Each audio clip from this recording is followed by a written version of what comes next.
Occupational epidemiology. Epidemiology is a study of the distribution and determinants of disease frequency in a population.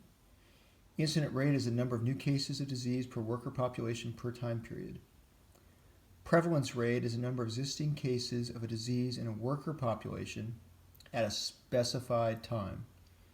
Relative risk is the prevalence rate of a disease in the exposed worker population divided by the prevalence rate of a disease in the unexposed worker population. Relative risk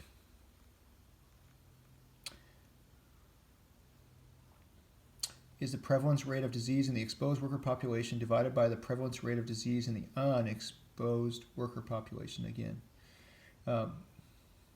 attributable risk, AR, is the prevalence of the disease in the exposed work population minus the prevalence rate in the unexposed.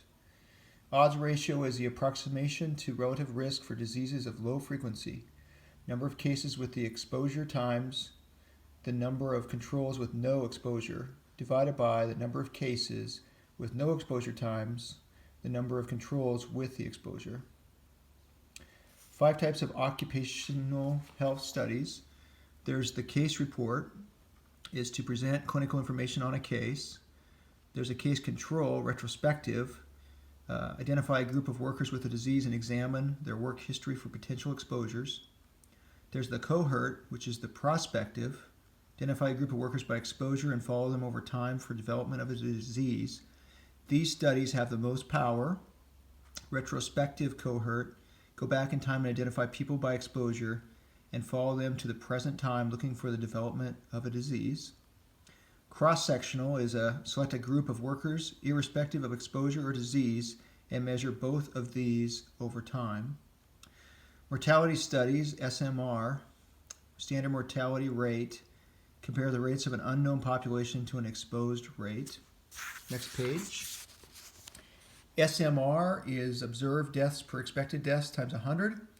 A proportional mortality ratio is the expected number is computed on the basis of total proportion of the cause in the general population, PMR. 3 types of bias. The first one is selection bias. Different criteria used for cases and controls. Examples include the healthy worker effect. Observational bias, information on disease outcome obtained in non-comparable manner between exposed and non-exposed groups. Confounding bias is the failure to take into account other variables such as smoking, which are associated with both the disease and the exposure.